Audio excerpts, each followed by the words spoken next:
लियो जो ॾींहुं भलीकार सभिनी खे फाइनली वो तारीख़ वो ॾींहुं अची वियो जेको लियो जेसी कराइण वञो पिया वैक्सीन। छो जो लियो खे वैक्सीन खे पूरो साल थी चुको आहे, हिन जी रिपीट कराइणी आहे वैक्सीन। ऐं हीउ एतिरो सुकून सां गाॾी जी एसी में कंबल करियो सुतो पियो, हिनखे ॼण का ख़बर ई न आहे। पर तबो त न सां थींदो, कराची पहुचंदे थोरो सो रेस्ट करे हिनखे तयारु वयारु करे रसी वग़ैरह विझी असीं वञूं पिया क्लिनिक ते। ऐं विच में एतिरो त ट्रैफिक मिलियो, मतिलबु कराची में उहो का ॾींहुं कोन्हे जॾहिं ट्रैफिक न हुजे।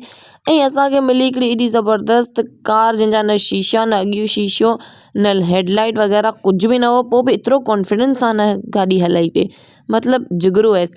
ऐं हिते असां पहुची चुका आहियूं लियो जी हॉस्पिटल ते।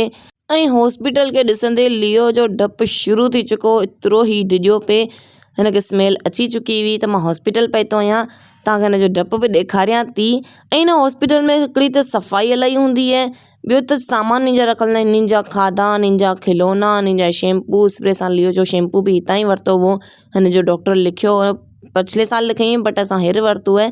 ऐं हिन जो डपु तव्हां ॾिसी सघो था। मां हिते ॾिठी एतिरी प्यारी एतिरी ख़ूबसूरत ॿिली, मां पहिरीं सम्झो त हीउ शोपीस में हिकिड़ो खिलौनो रखियो आहे, बट हीअ रियल हुई, हॉस्पिटल वारनि सांडी आहे।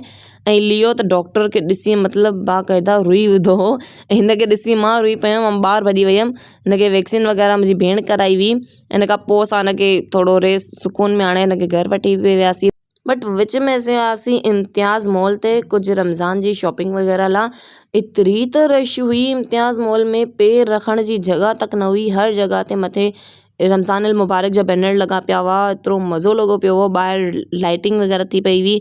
ऐं असां कुझु थोरो सो सामान वरितो, हिन खां पोइ घर ॾांहुं रवानो थियासीं छो जो इलाही लेट थी वियो हो। रस्ते तां मां वरिता कारा चणा, मुंहिंजा इलाही फेवरेट आहिनि, मूंखे ॾिसण में अची विया त हिन लाइ मां वठी लाथा।